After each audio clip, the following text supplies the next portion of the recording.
Living in New York City is expensive, and sometimes it can be challenging to afford even the basic necessities such as clothing and furniture. Did you know that you may be eligible for funding to help offset the cost of certain items for your loved one with an intellectual or developmental disability? The Family Reimbursement Program at Adapt Community Network is here to help. Give us a call today at 1-877-827-2666 to see if you qualify. Hello, I am Barbara Etzin, a family resource coordinator with Adapt Community Network, and it is my pleasure to moderate the panel discussion, Parent Advocacy, now more important than ever. Advocacy has been an important topic in the disabilities field, and it continues to be the driving force behind change. Today, we have 5 incredible individuals: Elly Rufer, Cabano Di Rosario, Kim Madden, Pana Poto, Paola Jordan, who felt a need, acted upon that need, and became engaged as advocates. Their backgrounds are diverse, and the disabilities that they are familiar with are also diverse, but their goal is a common one: come together to advocate and initiate change. They have faced many hurdles to achieve success, but they never stop their fight, and I know they never will. Advocacy has become a necessity for them, as it is a necessity for all of those who are part of the special needs community. Let us now meet these highly respected individuals. Hi, my name is Elly Rufer, and I've been an advocate since my daughter was diagnosed at 8 months. So she's turning 40, so I've been at this a long time. I am the co-founder of NYC Fair, and I am a parent co-chair of the Manhattan DD Council. Thank you. Cabano, would you share with us, please? Hi, my name is Cabano Di Rosario, and I became a self-advocate when my son had a medical accident at birth. I am actively also a parent co-chair at QCDD, and I work with an organization connecting families with special needs. Thank you. Paola, would you tell us a little bit about yourself? My name is Paola Jordan. I'm a parent of twins, 13-year-old going 14. Both of them have access to special education services. I'm also an aunt to two wonderful niece and nephew who are also autistic. And I'm the co-director of the Metropolitan Parent Center at Synergia, one of the federal funded parent centers that provide support and services for families in New York City. Thank you. Kim, would you share with us, please? Sure, I'm Kim Madden. I'm the parent of Owen, who's 18, quadriplegic, uses augmentative communication to communicate, and he's in a 6-year program at a New York City public high school. I'm also the director of family support at Advocates for Children of New York. Thank you. And Pana, would you like to tell us a little bit about yourself? Yes. Hi, everybody. My name is Pana Poto. I'm the parent of 2 children who also receive special education services. One of them is 14 and the other is 5. And I'm the manager of parent and family engagement on our early childhood team at Include NYC. And last but not least, I'm also the co-founder of a Bronx parent support group for families of children on the autism spectrum. Thank you, everyone, for sharing. Let's begin. My first question to the panel has 2 parts. What is advocacy to you, and how did you become an advocate? Who would like to start? I can start. Thank you. So for me, advocacy means speaking up, not being afraid to really get out there and say what's on your mind. It also means being informed and knowing your rights so you know what to advocate for and how to advocate. I became an advocate when my son was diagnosed with autism. So he went all through early intervention. I had no idea what autism was. Nobody told me anything about autism services and how to get him what he needed. He kind of just coasted through early intervention. And it wasn't until he was transitioning to kindergarten that I started finding out about all these services and supports that he could have gotten. And so I said to myself, I don't want other parents to go through their journey uninformed like I was back then. And that kind of, it got me started on this journey to being an advocate, and not only being able to help my children, but to be able to help other families and children as well. Thank you. Does anybody else have something to share? Advocacy, self-advocacy means talking up for yourself and then being able to talk for another parent. How did I begin? I didn't realize I was advocating for my child when I was speaking out, trying to get him what he needed. My son got therapy at the age of 16 days. And I only realized then that I was talking out for them. And when he joined preschool and early intervention, and I got augmentative devices for him and durable equipment, I got parents coming forth and asking me, how did you and where did you get it from? And went forward helping others. And that's how I got involved with the system and stayed in. Yeah, advocacy for us always starts with our own child and getting what they need to make them healthy, happy, and as productive as possible. The real idea of advocacy to me, the core is to share whatever information that we have, and that you have to join others and keep exchanging information and ideas, and it just grows, and join everything. Paula, you're shaking your head in agreement, I believe. Absolutely. The difference is that as an immigrant, when I arrived in this country, I had to become an advocate for myself. So I had to start navigating the city, the country, the laws, regulations, immigration. And when I thought that the job was done, right, I become a parent and I had this surprise that my kids need help. So for me, that's when I become an advocate, right? It was a transferable skill that I'm pretty sure hundreds of families that are going to be seeing this can relate to that, especially migrant families, that when we come here to this country, you need to start developing a certain set of tools, right? One of them is communication, using facts, right? Factual information, be able to communicate and be able to navigate different circumstances, especially when there is around conflict.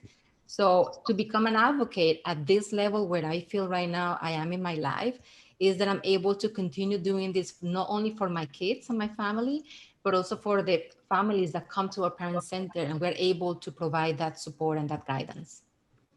Thank you. Kim, I don't want to leave you out. Would you like to give us your opinion, your thoughts on advocacy right now? Well, I think that everyone else on this panel has really said it so well. The only thing that I would add, and I think it's to echo how Pana started in terms of you have to understand and learn about the system that you're advocating to change first. And I think what Paola just said too is trying to think systemically about it. So when you start thinking, not just, you certainly have to advocate for what your child needs. And I think what's made me the strongest as an advocate professionally is my personal experience, because I understand what it feels like to go up against these bureaucracies, how little information you really have, or how much misinformation you have, and when you need to push back and when you might need to learn more about what you're trying to change. But I do think thinking systemically and thinking about the world you want your child to live in is what helps us be advocates for our families and for other families like ours. Thank you. Thank you all for sharing. My next question is, how and where do you begin as an advocate? What are the first steps that one might take once one decides to become an advocate? You don't decide to become an advocate at all. It just, if you're taking care of your family, you are an advocate for your family. And then you just play it over for other people, because whatever you learn has to be important to someone else, has to. And the idea of improving the situation is very complex, and you need other people to help figure it out. Who to blame, why you're not getting what you need. But you don't make a conscious decision, I'm going to become an advocate. I think that's right. Opinion. Yeah, and I think the scary part as a parent is I remember my son has a complex neuromuscular disability, originally just going to so many experts. And at some point you start realizing you know more than a lot of the experts. And that's kind of a horrifying moment. Certainly about your own child. Yeah. And so I think that's when, of course, you have to be an advocate. And when you start understanding the system better, I learned that all the time as a professional. I didn't understand middle and high school applications anywhere near as well when I was doing trainings on them before I went through them as a parent. And living it gives you a really different perspective. Right. Paula, would you like to chime in? You're shaking your head. Yes. You know, it is so interesting to hear other perspectives, because when I got my kids, I was going through the motions, right? And suddenly I realized that it's going to be a difficult delivery, and they were preemies.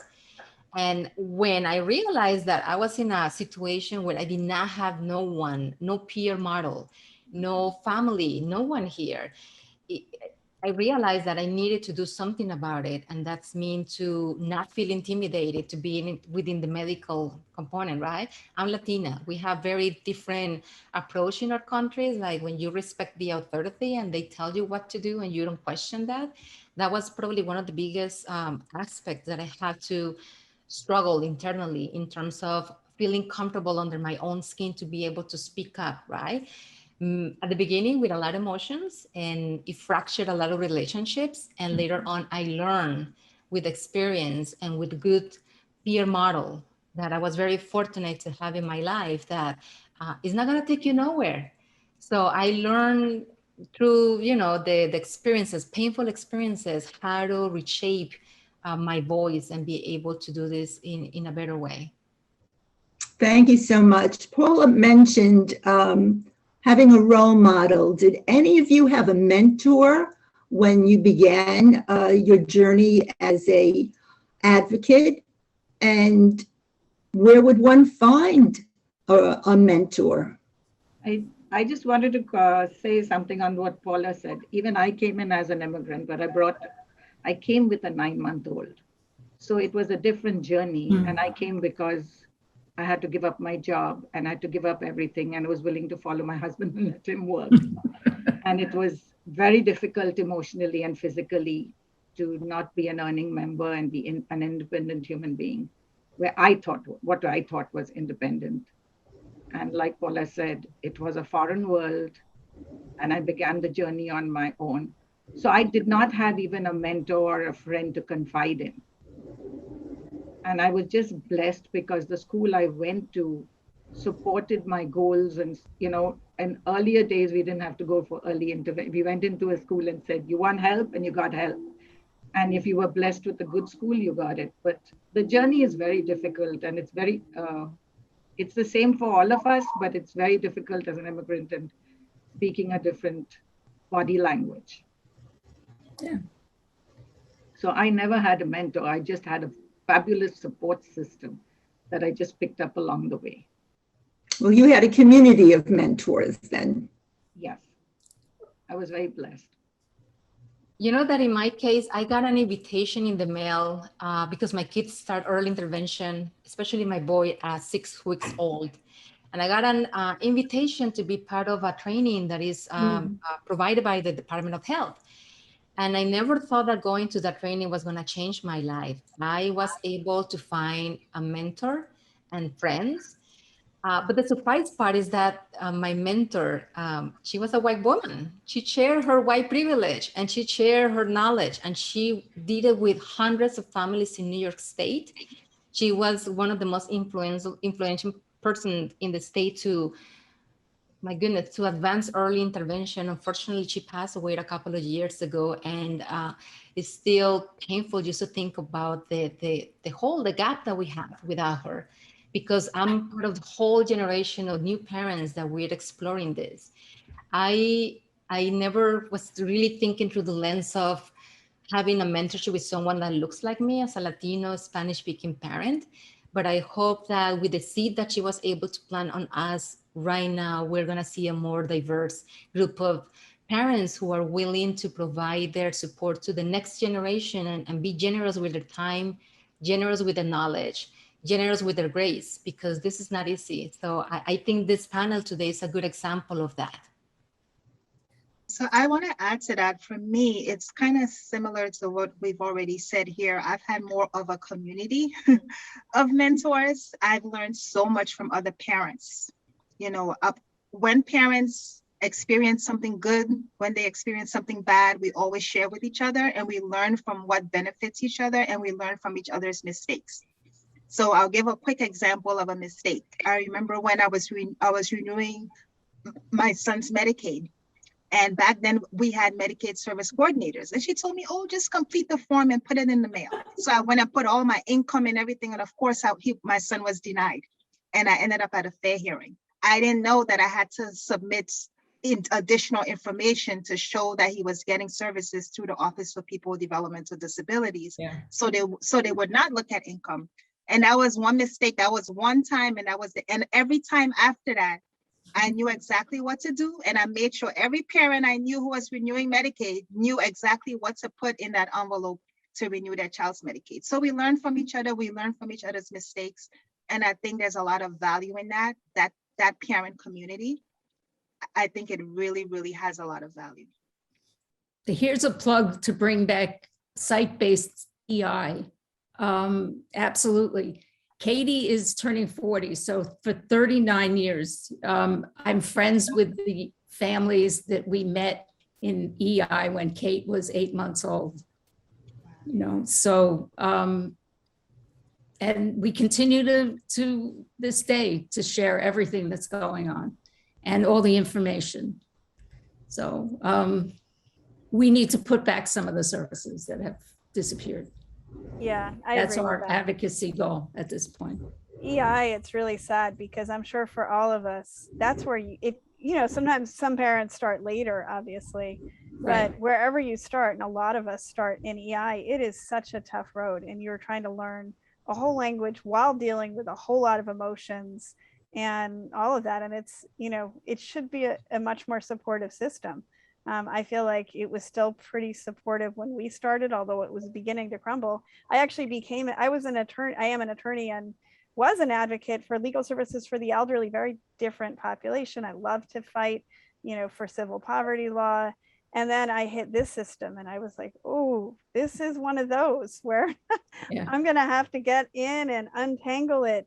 And my introduction was having to sue early intervention about something really stupid and being intimidated out of my lawsuit by somebody in EI who said, well, we might give you that, but we're going to move your son from where he is close to your house to we could send him to a center base in Queens. And I was like, I can't have my 2-year-old on a bus for 2 hours. And I was terrified. And so it was a really kind of a rude awakening to what it can be like. But I do think those early years are where you learn so much and where we all make a lot of mistakes, right? I did the same thing with Medicaid. I didn't know that, Pana. Sure. Everybody does, right? We all did. Yeah. And the other thing, I just did another thing that I thought was funny is I once had a neurologist connect me with another parent where we had children with similar, really rare genetic mutations. And it took me a while to realize, I think he connected us so that because we were such a pain in the neck to him, asking him and pushing, and he at least bought some time by getting us to connect and talk to each other instead of him. My neurologist put me together with Margaret Puddington. Just saying. Speaking of mentors. That's awesome. Terrific. Thank you so much for sharing all of that great background info. Would anyone like to speak about the challenges that you faced as an advocate? Because it certainly is a very challenging situation. I think like Kalpana said, you face challenges as you take on each new project for your child. You're always doing a new project. At least I have never finished. My son's now 31. And every time I have to get him a durable equipment, it's the same equipment that I needed when he was 6 and when he was 3. But today I'm doing his wheelchair evaluation again, and it's like pulling out the few hair that are left on my head, and it's really tough. And it's a challenge at every single step that you have to fight for the big wheel, the small wheel, the brake, the side panels, and for everything. And as they grow older, I find it's tougher because you don't have the backing of the schools. And then when that's a different level of advocacy that starts. I think Elly will understand that. Oh, yeah. You know, the real challenge is to get heard as, you know, not as the parent, the pain in the parent, you know, but as someone who actually can help everything. I think the real trick for all of us is to figure out who is to blame, you know, it's not the provider necessarily, it's not the school necessarily. If they don't have enough money to provide what you need to figure out how to advocate for that also. So it's just extrapolating on getting what you need and then figuring out why you're not getting it, and then advocating to the people who can actually make a difference, which is unfortunately government. And you know, one thing I would add to that too is, in addition to all the systemic issues, I think as parents, especially parents of younger children, we cannot afford to be complacent, because the older advocates ahead of us, they fought.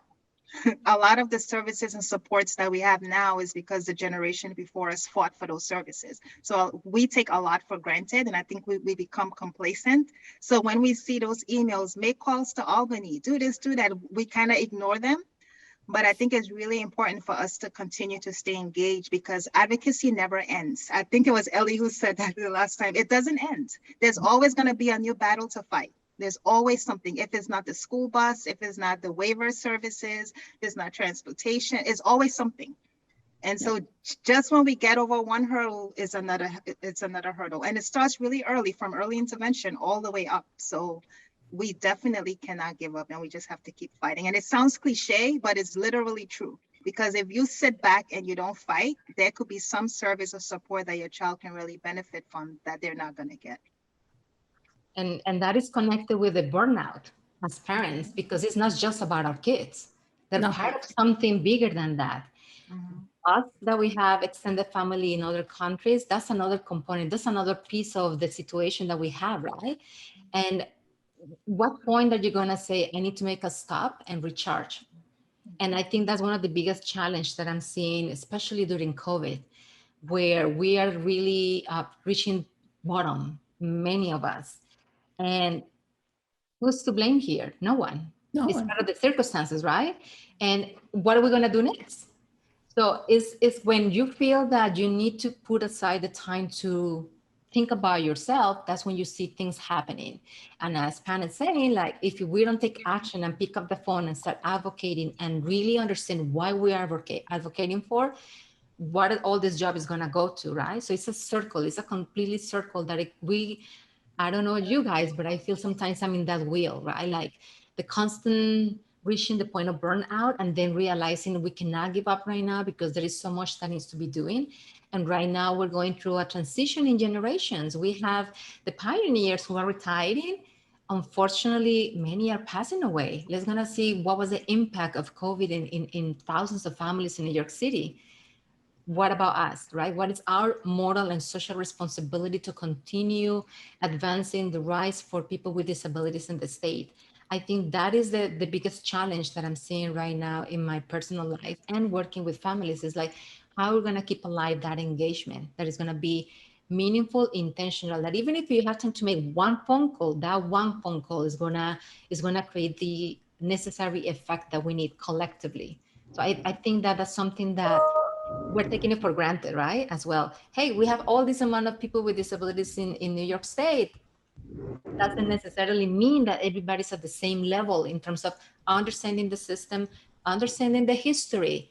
We need to take a moment to teach this history to the new generation of parents. We cannot take for granted that you know this. We don't. So I think that's probably the biggest challenge.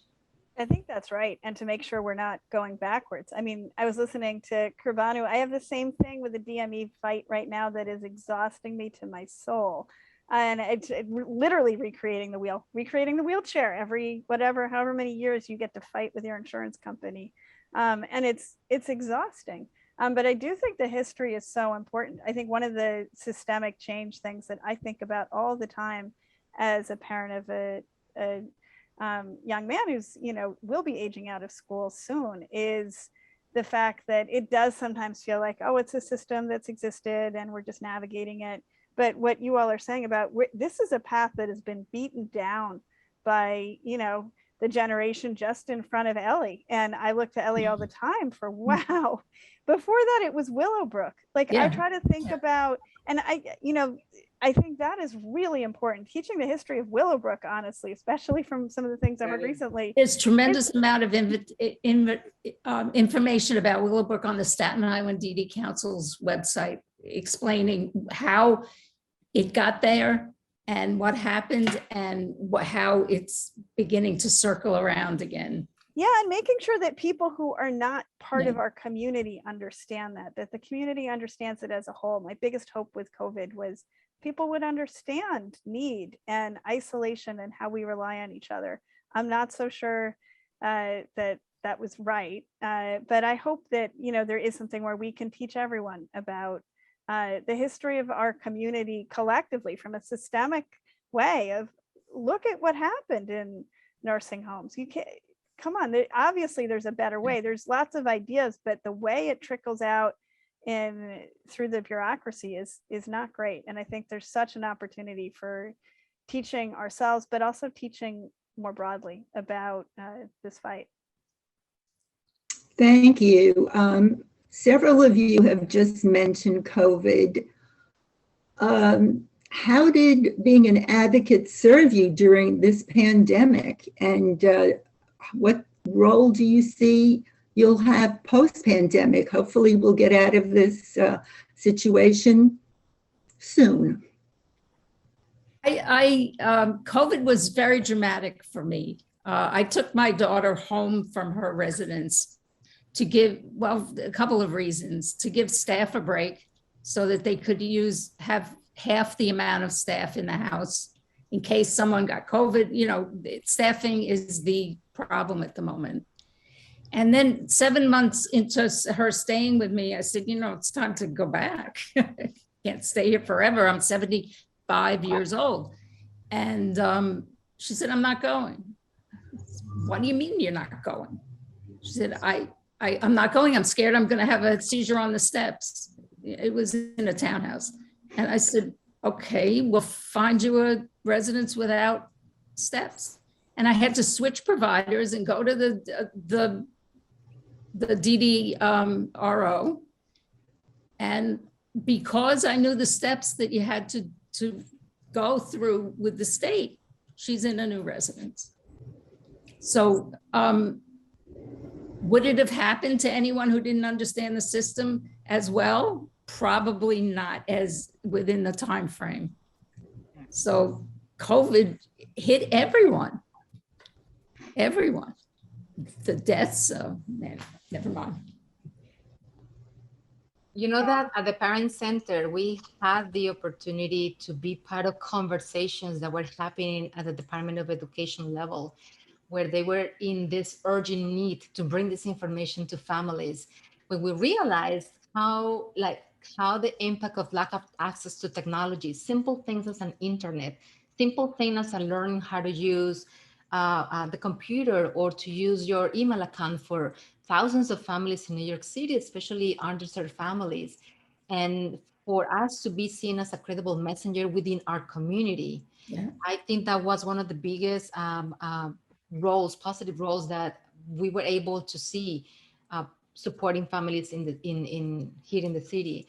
But moving forward, yes, we're continue elevating the same needs of families. I'm hearing more and more, let's gonna send everything via email. That is not gonna work for a small percentage of the community. And I think it's our role to continue mention that and advocating that we need to provide different access to information. And when we're thinking about school age kids, let's think about that it's over 200,000 students with IEPs in the city of New York. Is everybody getting the information at the same time? No, but we need to make sure that we are saying that you need to have different mechanisms to do that and to tap into reliable messengers in the community, advocates, leaders, community-based organizations to enhance that job. So that's how I can tell you that we were able to see that. We were able to contact hundreds of families. We pick up the phone and we contact families. How you doing?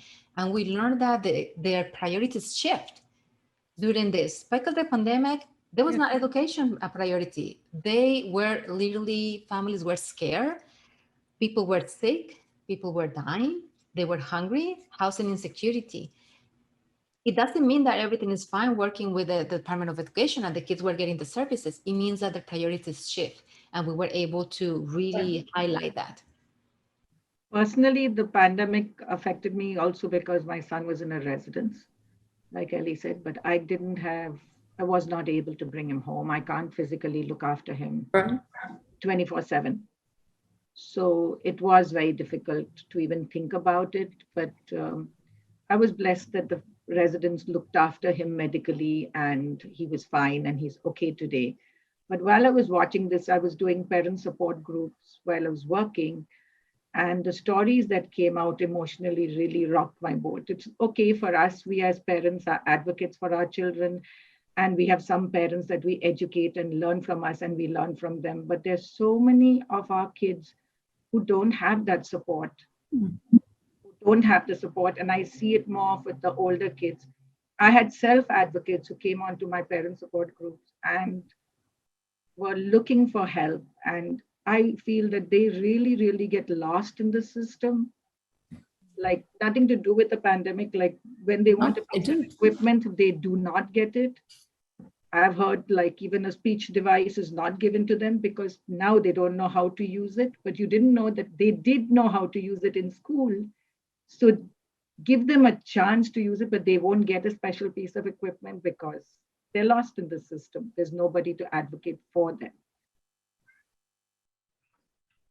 Yeah, I would say, advocacy during the pandemic meant different things to me. I mean, of course, I had to continue to make sure that my children got their services. But I do agree that priorities shifted. People, like, we were trying to survive.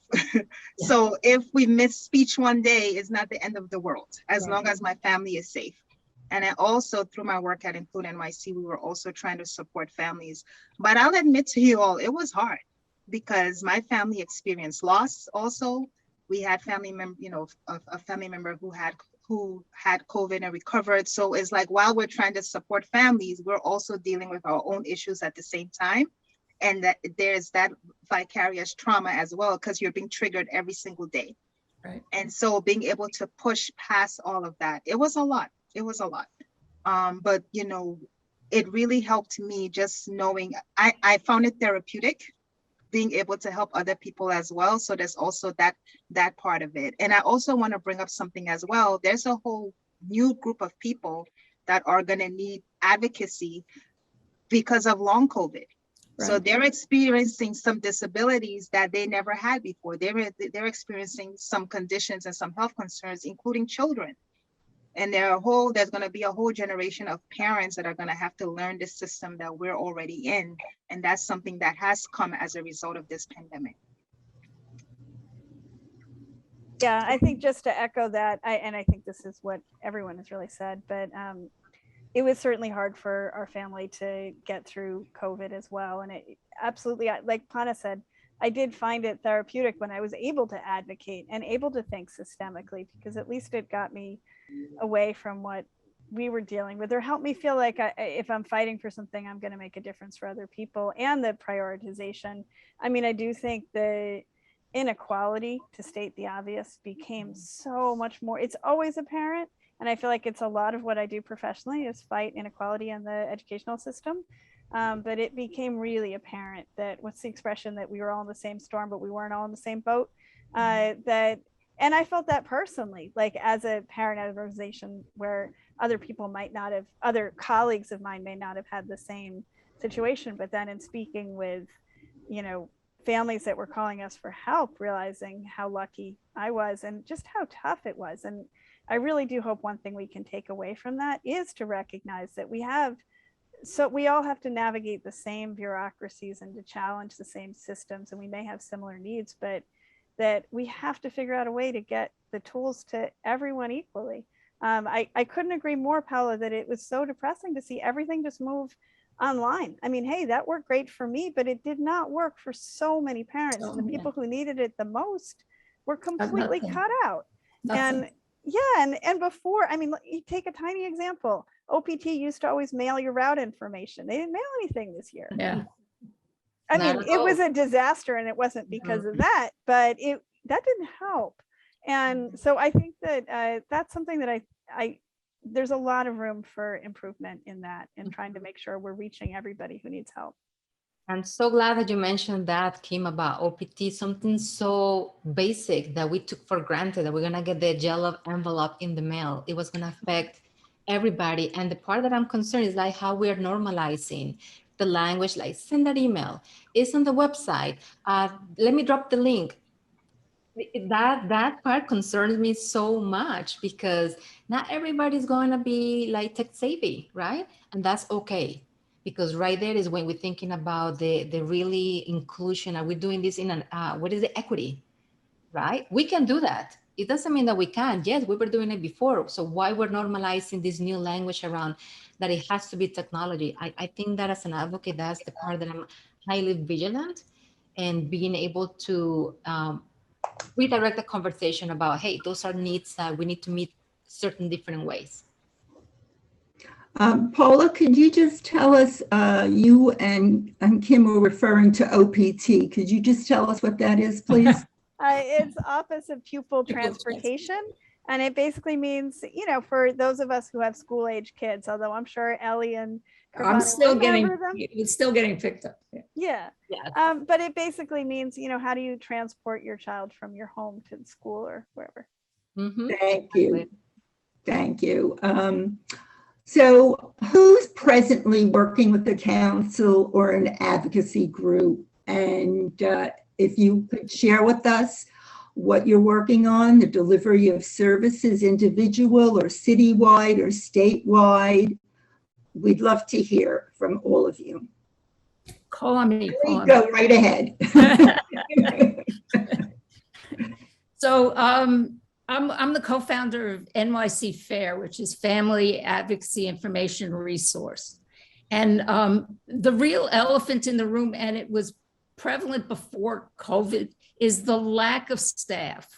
The workforce isn't a shortage anymore. It isn't a crisis anymore. It's an emergency. There just aren't enough people.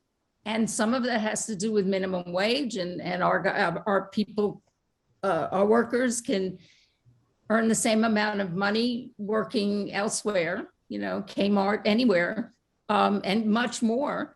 And so why should they take on the very difficult jobs of dealing with our children for less money?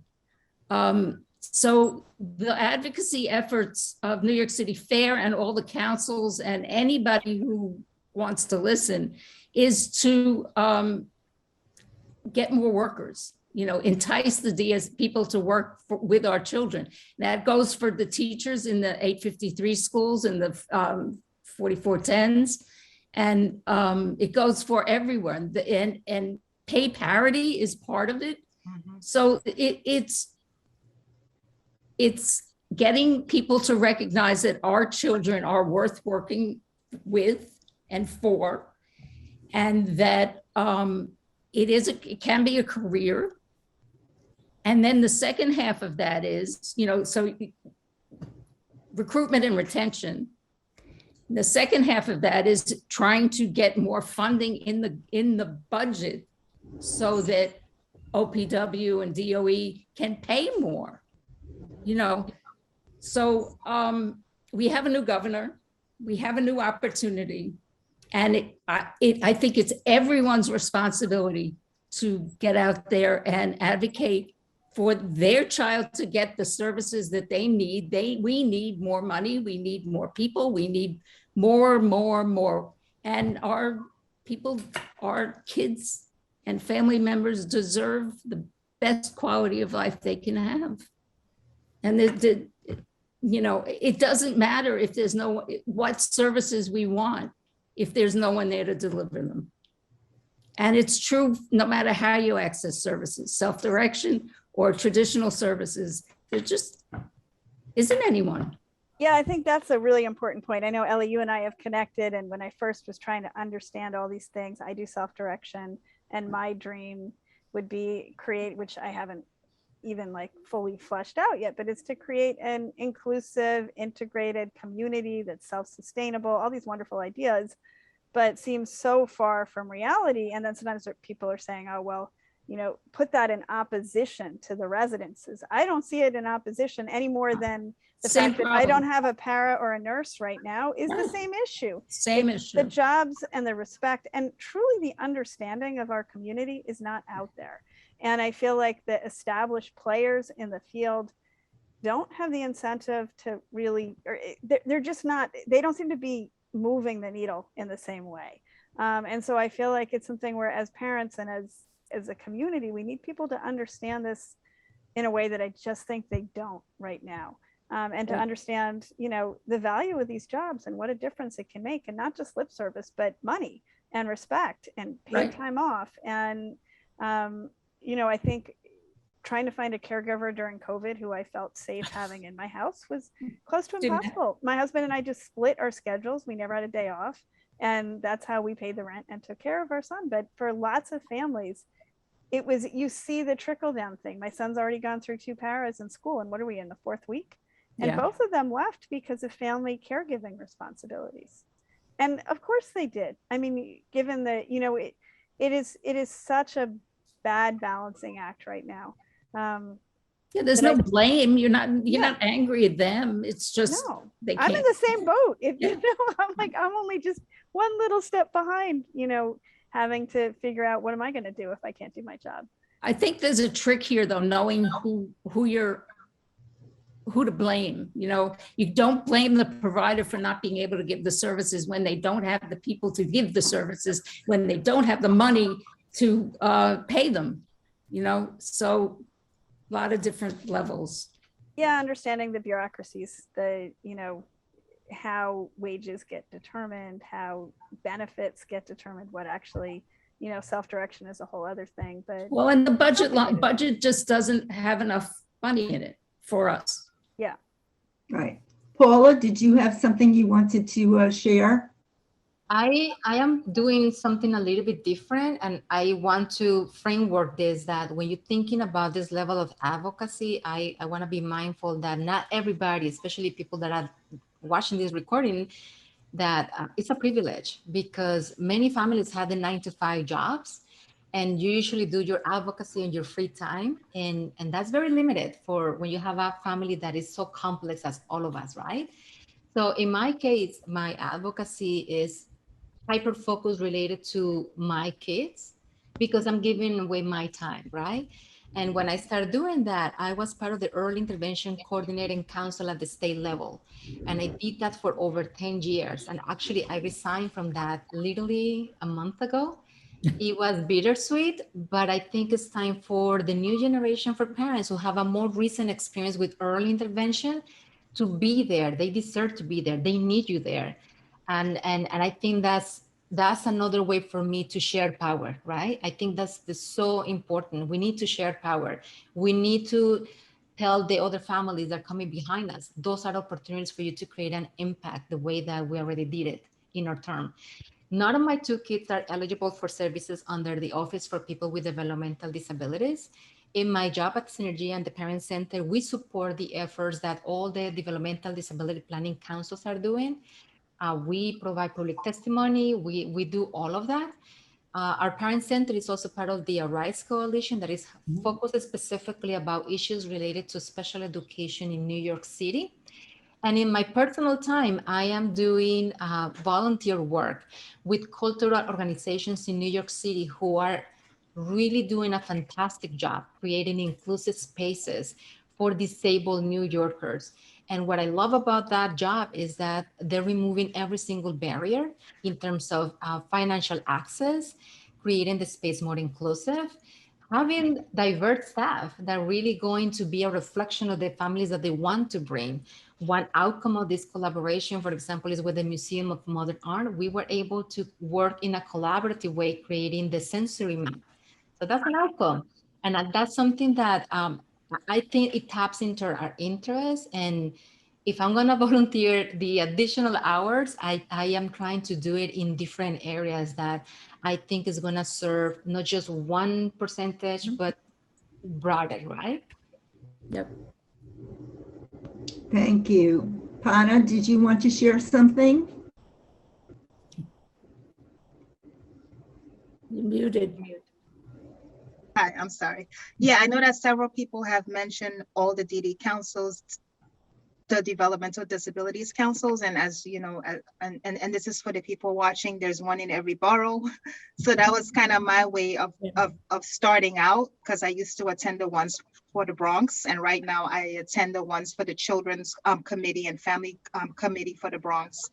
And that's one way to kind of stay connected to what's going on. I'm on Elly's email list, so I get all those blasts that go out. You know, One tomorrow. Yes.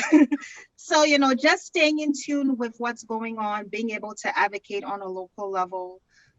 You know, I was just doing some research for school the other day, and I learned that 1 in 4 New Yorkers has one or more disabilities, right? Wow. So I saw that on the New York State Department of Health website. So that's a lot of people. So people that's a huge demographic that has a lot of voting power. Right. And we have to remember that the elected officials work for us, because I think sometimes they forget once they get in office who they work for. And I agree with Elly, we definitely need more money. I know that New York City, we have a lot of services, but you have to fight for it. And there's a lot of people that need those services. And we have a great opportunity right now. We're going to get a new mayor. We're going to get we have a new governor. We're going to get a new governor in 18 months, or the same governor. We're going to get a new OPWDD commissioner. We have a shot at making a difference. Thank you. Pana, would you like to tell us what you're involved in now? I'm working, I also work with QCDD, which is the Queen's Council one. And just as Elly was saying, with the DSPs and the paras who work, a couple of years ago, I was asked to give my opinion about why the DSPs should be paid. And I just gave it as, I thought giving like we do with everything related to us. My example was, let me relate a day in my life. And I told them how many times I put my son on the bed and in the chair before he takes the school bus, which was 6 times. Oh, wow. Within 1 hour of feeding, bathing, dressing. And this is just a part of the job the DSP does. Why would any DSP want it at the lowest rate that you're paying them? You're not even giving them a Marshall's coupon or anything. OPWDD offers them nothing. If you're not going to pay them well, why are they going to come and work for our children, with our children or with our families? So the DSPs really need to be, paid. Then it's really, really something that we need to fight for. Right. And again, would you just tell us what a DSP is, please?